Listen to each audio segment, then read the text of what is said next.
Hey, boys and girls. Today we've got a special treat. We've got 3IS with us, and what we're going to do is we're going to do a little bit of a comparison to talk about vehicle electric and electronic architecture.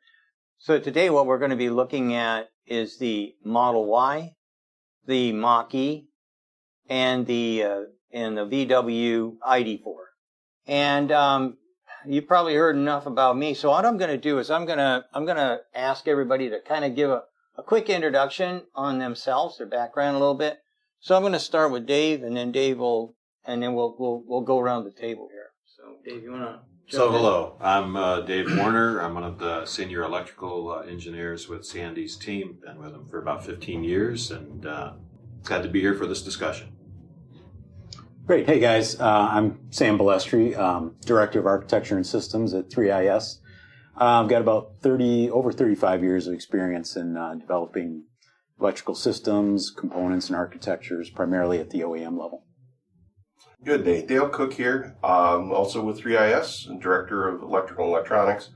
I got a few more years than Sam. We'll just say 40 years or so of automotive electronics experience, mostly at what was known as Chrysler and whatever else you want to call us.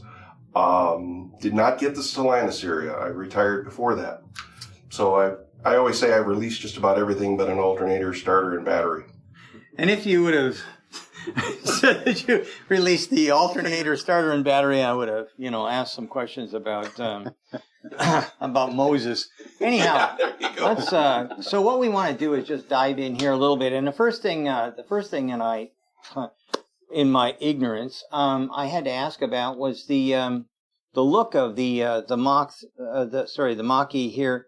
And I said, hey, that doesn't look like a Mach-E. And I showed my ignorance because all I've been looking at is the lower end vehicle, and you guys are really attacking the highest possible architectural levels. Yeah. So for those who fall into the same category as Sandy, that's the one that costs the most money. I'm also a cheapskate. So anyway, let's dive right in, and just for everybody's knowledge, this is a candid conversation. So in many cases, I'm seeing these slides for the first time, and actually, we decided to film because when I started looking at this and started asking questions, Tyler said, "Hey, this should be on film." So now we're truly live because this is the first slide I saw, and the very first thing I saw was ECUs. Those are called electronic control units. And if you look at the ID.4, you'll see 52. Model Y's got 25, or 26, I should say. And the Mach-E is sitting there at 51. And my first question was, how come? So why does the ID and the Mach-E have twice as many as what you see in the Model Y?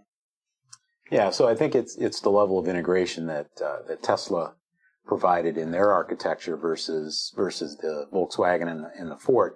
They've got the three large main controllers in the vehicle. They've got the left controller, the right controller, and the front controller, in which they've integrated a lot of the smaller ECUs into those boxes. So that's why you see the significantly lower number of ECUs on the Model Y. Same architecture, actually, by the way, as the Model 3. Where in the Volkswagen and the Ford, they maintain using some of the older parts that they've still got on the shelf in those smaller ECUs, and again, trying to reuse probably as much as possible existing parts, where Tesla doesn't have that part shelf, right? So they were able to go from the ground up and do a higher level of integration of those controllers into their three main controllers in the vehicle. And when we were talking just a few minutes ago, I said, hey, everything to me tells me that it's going to be less quality when you've got double or triple the amount of connections. For us, when we do a design, we know that every connector is a potential failure. And we know that boxes individually fail. It's much better if two sister boards can be right next to each other and connected directly, or a bigger board with all the components on it so we can get the job done. So to me, just looking at the statistics, just looking at the numbers, I would say that the Model Y would probably have less failures than than the ID.4 or the Mach-E. Yeah, I mean, there's definitely trade-offs, right? I mean, with the Model Y, you've eliminated a significant number of the inline connections between the main harnesses, right? That typically are large, connectors, sometimes difficult to see. Those are still in the architectures of the Volkswagen and the Ford. Where on the Model Y, Tesla's taking the approach of those connections are made at those large controllers, right? So the harness coming from the door, for example, plugs into that left controller. The seat harness plugs into that left controller, the driver's seat. So while you've got still the same number, typically the same number, similar number of circuits, you're just changing the way you're interconnecting them, right? You're connecting them to the box. But, a flip side of that large controller is a lot more expensive than those smaller controllers. Cost of service standpoint, if something does fail in that large controller, now you're looking at probably replacing a part that is hundreds of dollars versus if a failure occurred in a smaller door module, maybe that's a $50 part. So there's always a trade-off. For me, I'm a big fan of integration. So going to the little teeny boxes all over the place, to me, it just doesn't make a whole lot of sense. And to say, well, I'm planning for failure. Basically, that's what you're doing. Is that the right thing to do? Or is it better to say, I'm going to take a clean sheet and do what I need to do? And that's, we've analyzed plenty of, and redesigned plenty of circuit systems. And for the military, they want everything compressed because they want to have everything fast. There's very little troubleshooting when you pull out this controller and put that controller in. It's quick, and that's kind of what I was looking at. Yeah. So we beat that one to death. Let's go down to the CAN bus, and there I see that that Tesla is basically twice as much as they're all pretty close together. Close. Sorry, you really have a total of 13 on the ID.4 and 10 on the Tesla and 9 on the Mach-E. So they're in the range. Mm-hmm. We got a slide that'll show a little bit more of that we'll get to after the summary. Oh, okay, great. So, and then we've got the CAN bus that's like for it's a faster CAN bus. How much faster is that FD? Up to 4 times. 4 times faster? Up to 4 times faster, depending on what speed you're running. Usually the normal ones are running 500 kilobit, and the FD can go 2 megabit. So some CAN buses FD capable, but you didn't see what they were doing? Yeah, Tesla didn't publish their bus speeds, and we have yet to be able to find that anywhere. But we did take some measurements on a vehicle, and although they were static measurements, so we weren't monitoring while during an over-the-air update, for example, or the vehicle was just static. So we didn't see the bus speeds running higher than 500 kilobits, but they are certainly capable of doing that, and we expect that they probably are. When they are doing an over-the-air flash, just to take advantage of reducing that time. The next one's kind of interesting as well, Ethernet. I was kind of shocked on that one as well, especially with the ID.4. I don't understand why I would want to use something that's heavier and awkward. So can you comment a little bit on that? Yeah, we're not sure either. To be honest, it's. Primarily, they use Ethernet for their camera system, or for their cameras, the connections to the cameras, and we were discussing that earlier in terms of, why you would do that. And it's hard for us to say. Right? Don't know why you couldn't do the same thing with LVDS. You still use a similar cable. Right. It's still a twisted pair, still shielded. Sometimes it's shielded, sometimes not. But fundamentally, and they've connected a whole bunch of modules also from the gateway to other boxes that they've added the Ethernet. The thing it would give them is if you're doing a flash and you've got a lot of memory that you're updating, it can take, a tenth or of the time that it would take trying to do it over CAN. Because you've got the higher speed. And on the case of the Volkswagen, they're running 100 megabit. 100 megabit Ethernet. So compared to CAN, it's, even if you use FD, it's 50 times faster. Yeah. Wow, even did the math. Wow, that's good. That means you don't have COVID. Oh yeah, I should have said this. We're all old folks here, and we've all had our shots, and so please don't send me a little note about how I'm being bad. We also went through the screening at the front door. Nobody's been sick, and we all stay home at night. None of us go to the bars. So here you are. So don't worry about us getting ill. So let's go to Lynn. I looked at the numbers here. They kind of correspond to the ECUs. Want to drop us into the knowledge on that? I think a lot of that one's historical. Yeah. In the case of Ford and Volkswagen, they had Lin buses that they've been using. Lin so when they're using the carryover modules, the Lin buses come along as carryover. Right. They have I was really, some of them have some of the same features. They're using the same thing, the wiper motor and rain light sensors on Lin for the Ford and for the Model Y. So it's a tool. It's a way to save a few circuits. In a lot of cases for switches, you can do the same thing just with a resistive multiplex where the switches each switch in and out a resistor and you just read it with an analog port. Yeah. So I think it's just mainly the historical side of it. And in Tesla's case, they use it when they need it. So let's jump back up to the Lin, and we just talked about that a little bit. Now I guess we can go down to LVDS and again we notice that the model, these guys always seem to be opposite to each other. Mm-hmm. What do you think? What do you think is going on there then? Different cameras. Yeah. Just the number of cameras. Well, the fact that they're using LVDS to connect to their cameras. There's 9 cameras on the Model Y, so that's 9 LVDS channels. And I look at this slide, the Mach-E has more LVDS than the 3. The 3 are there for the displays, but the cameras are most likely running LVDS on the Ford. We did not find confirmation of that, but they've got 5 cameras, and they're probably all running some form of LVDS. But that's why you see the inversion between the ID.4 and the Model Y, right? So that Ethernet on the ID.4 is they use, we said, for their camera system. So that's why they've got 12, and then that's why it's only 3 LVDS, because that's primarily just for their telematics.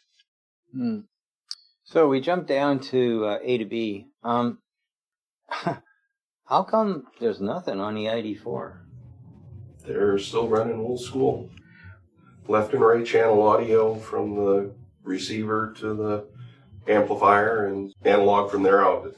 Okay, it's not my my forte, electronics and whatnot, but it seems to me that most of the new cars that are out there are A to B. I don't quite get why they would want to go back to something old-fashioned. May have been what they had on the shelf. You know what? I think that one of the biggest detriments that any OEM has is the parts bin.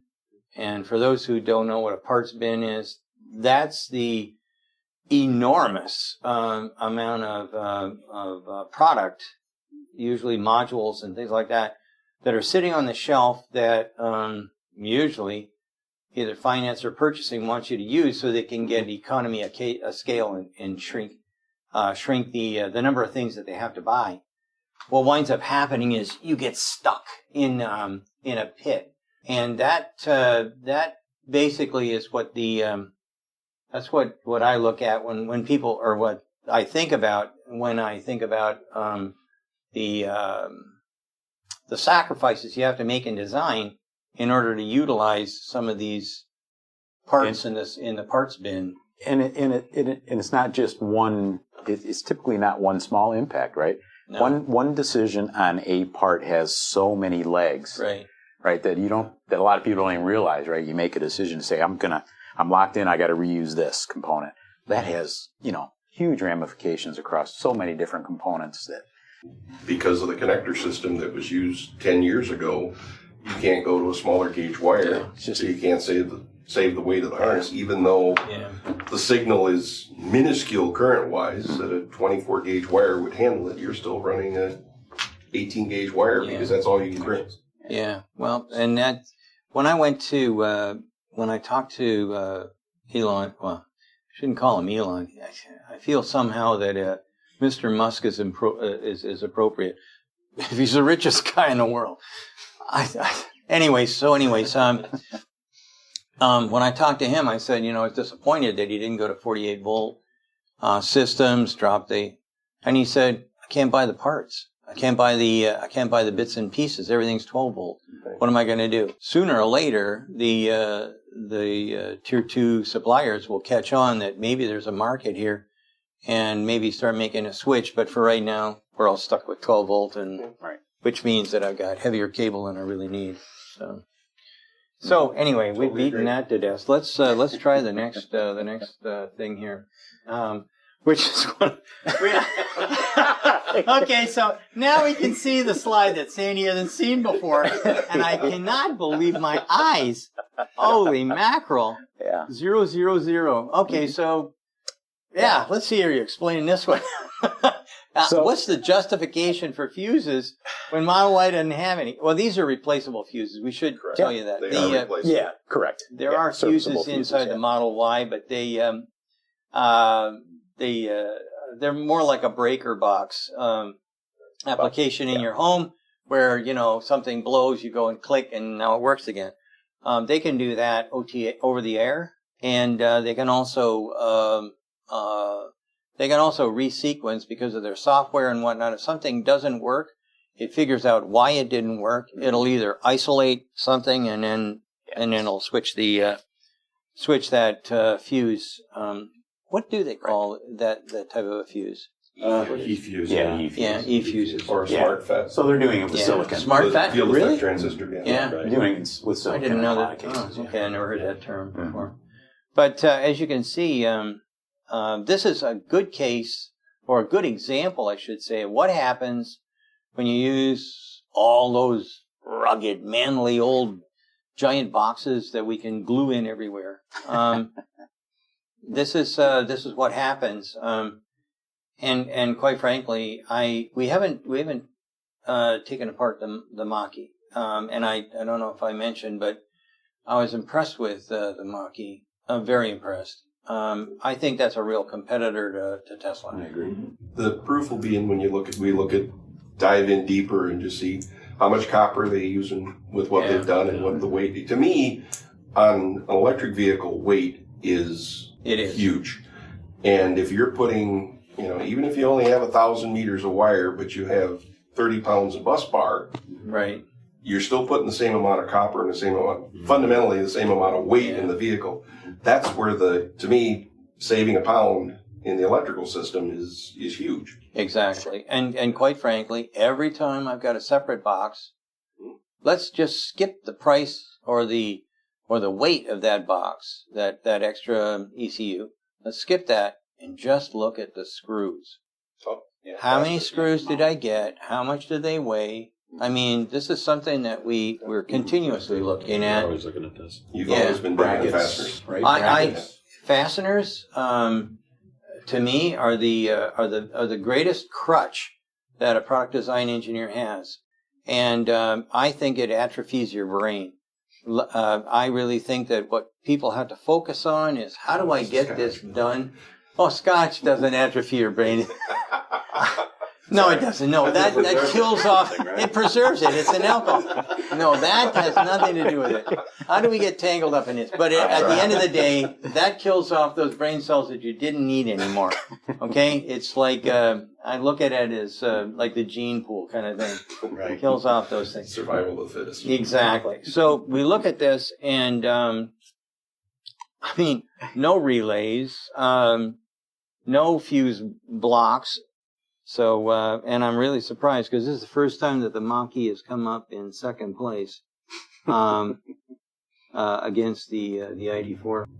To the Mach-E's, a lot of the relays are not serviceable. There's really only 2 serviceable relays. The rest of them are integrated into a controller. Oh, yeah. So they're on the circuit board. But still, they're mechanical, clickety clackers. Yeah, Right. Yeah. Subject to failure. Right. And I can remember relay logic. Trust me. Careful. Okay, Careful. so let me qualify here. These guys are all double E's. I am not. I can spell electricity 3 times correctly out of 5. So anyway, but I did have to take relay logic, and I remember when I was an apprentice, toolmaker apprentice and whatnot, having to go over and trying to service things and looking for what's clicked and what hasn't and whatnot, going absolutely nuts, looking at those old schematics, which went on forever and ever, and everything was paper. It seems to me that it's time to move from. Let's move ourselves. Let's go into the next one. Otherwise, we'll never get done. So here we have a fabulous chart that we need you to explain. Yeah. With that. So this is just the way that we've chosen to represent at a high level, the electrical architecture. The first slide happens to be the ID.4. And we'll see the others as we move through. But this is I guess we'll call it the 10,000 foot level. We do much deeper analysis. We have, charts that go much deeper than this, that have each of the ECUs, and which specific CAN bus they're on, and we get to that level of detail. But we wanted to keep it fairly high level to do this comparison. At the top of the box, or at the top of the slide, you see the gateway module. In this case, the Volkswagen calls it the ICAS-1, which stands for In-Car Application Server. Good job. Remember it? You also see the ICAS-3, which is the infotainment box. But there is an ICAS-2, just doesn't happen to be on the ID.4. I think it's on the ID. It's not there yet. Oh, it's not there yet, because that's their autonomous driving system. So we know that it's coming. It's just not on the vehicle yet. But at the top of the chart, you see the gateway, and you'll see this on all of the vehicles. This is basically the means that the communication networks in the vehicle are isolated from the outside world through these boxes, through the gateway. Mm-hmm. You see the connection to the diagnostic connector, which is where the service technicians in the dealership connect the diagnostic tool to diagnose vehicle system issues. And then we have each of the CAN buses, the CAN FD, Ethernet, just kind of showing what they're connected to. Again, in general terms, the ECUs, the displays, the sensors and actuators in case of LIN. So, with this not having the ICAS-2, if you wanted autopilot or later on full self-driving, you got to buy another car. This doesn't have the ability to upgrade? We don't think so, but they may have it without seeing all the wire harnesses. Right. If there's some connectors not used somewhere in the panel that aren't connected to something that you could plug in later. Mm-hmm. Such as we had that one block that was open. It had a fuse in there, loose. Yeah, a big fuse as well. What the hell was that thing? I think it was a 40 amp. 40 amp? I thought it was even bigger than that. It was huge. You might be right, but even so, it was an 80. It was 80 amp. Yeah. Okay. That's a big ass. That's a big. That's a lot of juice. Fuses. Yeah. Yeah.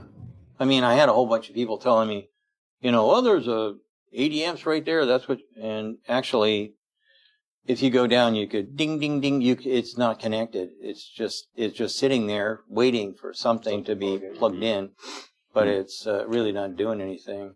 That was the only thing. But there was other. Almost like another fuse box. That's a lot more. Yeah. Yeah. Well, actually, the fuse box itself was only populated, I would say, 1/3 populated. Mm-hmm. Yeah. And again, if we get back to, extra weight, why? I mean, look at the size of that thing. Oh, it's cheap. But it weighs something. And again, it's not, it just doesn't come for free. That thing has to be bolted down as well, on and on and on. Mm-hmm. Bigger bracket, structure, it all adds up. It does. And quite frankly, we don't do it here, but I do know in China, they're paying $2 a pound. If you can, in fact, one of the things that I started talking about when I was in China, talking to the car companies over there, nobody was to hire us on this side, but when I was talking to them there, we had a whole bunch of things that Munro does for weight reduction. And one of them is every engineer, 1 gram every day. Doesn't sound like much to take 1 gram out, but you know what? When we were done with one of these projects, we were looking at kilos, 1 gram at a time. Anyway, I interrupted. But That's pretty much the ID.4 from a standpoint. We certainly can go into a lot more detail. Yeah. But to show what's there. All right. Well, now we're looking at the Model Y, I guess. Yes. Right. There we go. Okay, so we popped that up, and your map looks simpler somehow. So it is, yeah. I mean, you see here the gateway, excuse me, the gateway and the autopilot. You see those as, they are actually separate boards, separate PC boards, but they are housed in the same box, if you will. Yeah. And that's why you see the Ethernet connection is actually just between those two boxes in that case. They do bring it out for diagnostics, as you see here. It's interesting, we show on the Model Y this small diagnostic connector Ethernet. When we were able to look at the vehicle you tore down, the Model 3, Yeah. we saw the same thing. And we're kind of confused that we didn't see the standard 16-way OBD diagnostic connector. Right. Well, of course, this thing doesn't emit anything, so it doesn't fall into the requirements under CARB to have the OBD connector, apparently. But it's interestingly enough, the Model 3 did add it later. So we were able to confirm that. So we suspect, I don't know, maybe that the Model Y will also add it later, but we're not sure. It's got there was a CAN driver on the autopilot module that could talk on the diagnostics. It just wasn't wired. Mm-hmm. Yeah. And you see the A2B and the Ethernet coming out of the gateway module through the MCU, mm-hmm. and that's talking to the amplifier, and the goes back to the receiver. Yeah. Yeah. Mm-hmm. Yeah. So it's pretty straightforward. Yeah, and you're right, it is simpler. It is simpler. I mean, when you look at the simpler. number of modules and the number of CAN buses, Right. yeah. Mm-hmm. Absolutely. And simple is good. I'm a simple guy. So let's pop to the next one here. I know we got the Mach-E. This looks a little more like the Volkswagen ID.4, right. as far as the structure. Mm-hmm. You've got, as we gave you in the summary, the various buses are there. Mm-hmm. Mainly LVDS for the displays. You've got the two versions of CAN.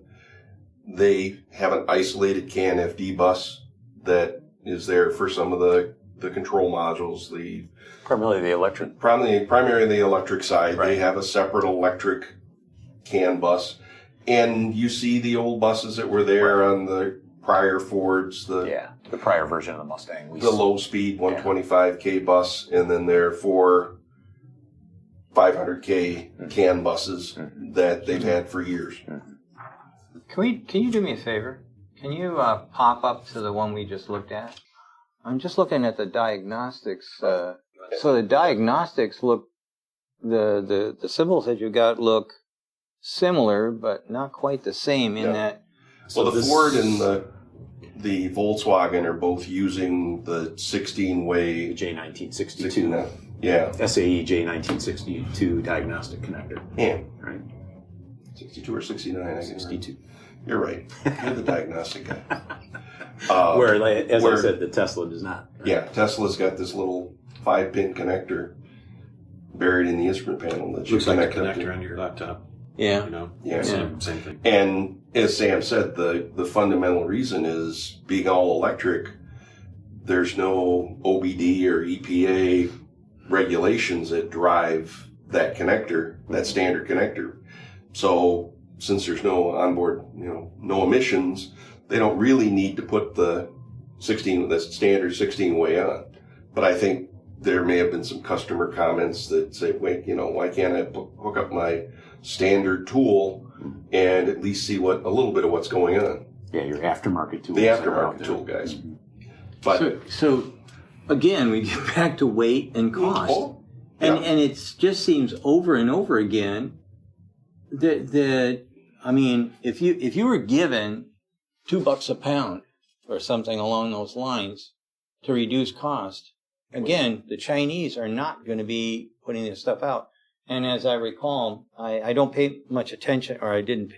Oh, this is going to sound bad. I don't pay as much attention to the electronics in these cars, but I do know that during some of the discussions, because everything's in English when you work with these guys, when we were having the discussions, they were saying things like, "Well, why do we need this?" Why do we need that?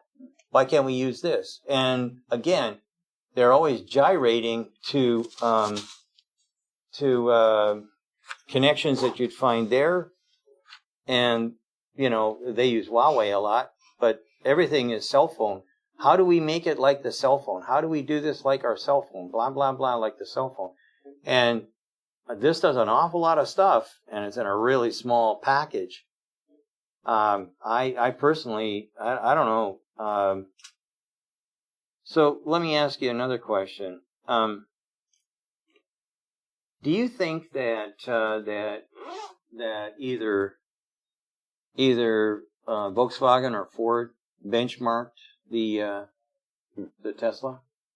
Did you see anything that said, this is just like Tesla?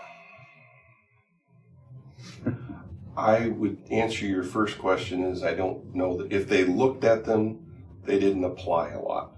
How's that? I think they were more in, we have, again, you get back to the shelf. They have parts, and their job in a lot of cases is to reuse, or they've already had commitments that they're buying millions of door nodes, so they want to keep buying those millions of door nodes every year. Yeah. There is some integration. I mean, they've done some. Ford has put on the Ford module, I saw a fair amount of solid state drive now coming out of the body controller. It's been there for a few years, but even more on this version. So I think there's some coming there. I did not see them, we don't see them taking things like connect the door directly to the controller on the left and right side, which saves you. Doesn't save a lot of necessarily save wire, a little bit, but it's mainly that those two connectors that have to come together and then go to another connector. So you get rid of the inlines or the in circuit. Makes manufacturing a little more complicated, and things have to be a little more open to be able to make that connection. Where the seat plugs directly into the controller, well, there's got to be a slit in the carpet to get the wire back down and tuck it and hide it. But it's things that could be worked out. It's just that matter. But did you see anything, Sam? Well, I think it comes back to constraints, right? We ask a similar question all the time. What's the best electrical system architecture? Well, it depends.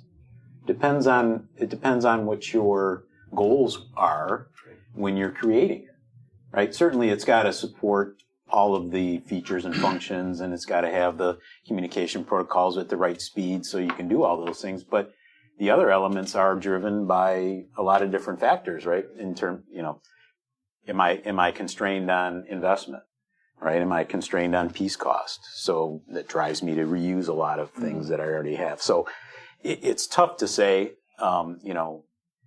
what is better, and could you benchmark somebody else and use part of what they've done? It's difficult, right? What we did see, though, I think on the Volkswagen is the similar approach to adding domain controllers. Right. The Tesla, we would consider that gateway autopilot box to be a domain controller, I think, from an architecture standpoint. Volkswagen, if we flip back to the Volkswagen, has the similar approach from adding the gate. They have two of those domain controllers in their ICAS modules, and actually when they do add the autonomous system, the ICAS 2, they will actually then have 3. So that is one element where we did see Volkswagen moving their architecture towards implementing some of the things that Tesla had done. Now, they still maintained their more traditional elements of their architecture, again, as you see by the number of ECUs, and didn't integrate them into large controllers. But so they had to have looked at that, I'm sure. And we're seeing that, I think, in general. That's pretty much an industry-wide trend that you've got the domain controller and you've got zone controllers. Mm-hmm. And Tesla's got a little bit of both. Right. They've got zone controllers because the left and right body controller, one handles everything on the right side, one handles pretty much everything on the left side, and you've got the front controller. So they've taken that, created zones, and then the autopilot module is just an Uber domain controller. I mean, it's a server on steroids in the box. Right. Yeah. And that's the key element of these, right? These servers they call them application servers for a reason, right? They are actually communicating back to servers at the mothership, right? So what we found interesting is that in looking to do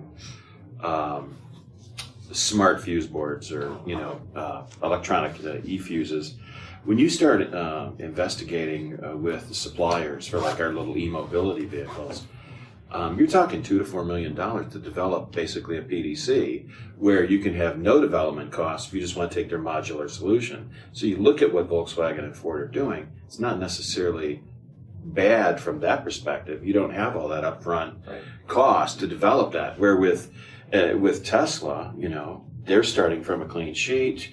They really only had the Model 3 when they came up, or the Model S when they came up with the Model 3. So all of a sudden now, the world's their oyster. What do we want to do? Let's do that. Right.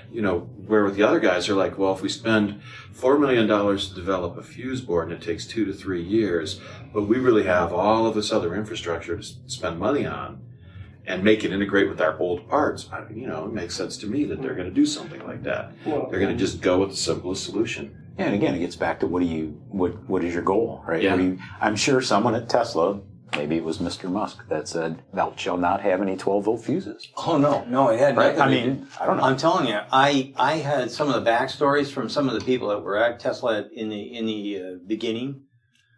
They couldn't find anybody to work with them. I'm personally thinking that the luxury of adversity happened. So that's what we had at Ford in the 80s when we were going broke, and that caused us to create the Taurus, which was definitely a clean sheet. Didn't have anything the same. The transmission was different. The engine was different. So when you get into a situation and the supply community is just not there to help you out, you have the luxury of adversity. Right. Now you have to come up with a new way of getting the job done. And I've seen that happen so many times.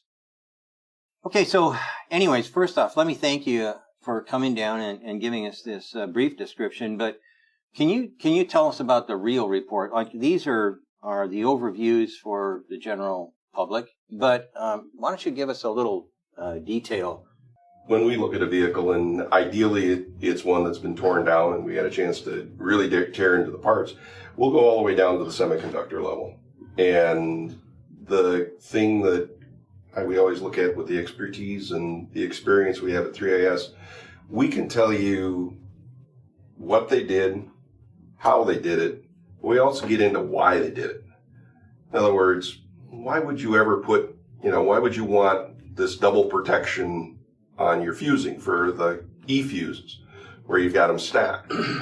It's basically, you look at the failure modes effects. If I got a short in one FET, I want to be able to still control it so I can shut it off with the secondary. In most failure modes, you look at a single failure only. But in some cases, even with the Tesla, they've got cases where they can protect for even a double failure.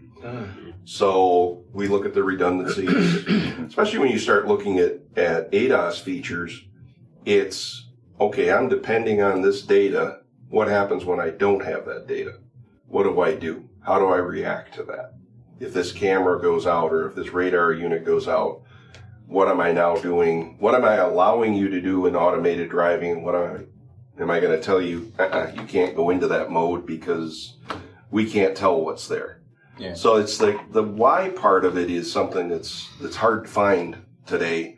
Most people can, break down the parts and go through that, but to have the experience to explain they did this because, and in some cases you come back with they did this because they had a problem sometime before and somebody made one of those. That'll never happen again, folks. So it's always in place, and you can see that in a lot of electrical designs as you go around. That there's a module that's been there, and it's like, why is that still there? Well, it's because back in 1974, they had this problem, and this is how they corrected it. So we go through that, and we get down to even down to breaking down the semiconductor and telling you, what those parts are doing. And sometimes there's a little speculation of how they're handling the software, maybe a feature, how it's broken down, what module incorporates this feature. And, process of elimination and looking at the logic, we'll come down and say, well, that's being done in this box. So let me ask you, how do people get in touch with you?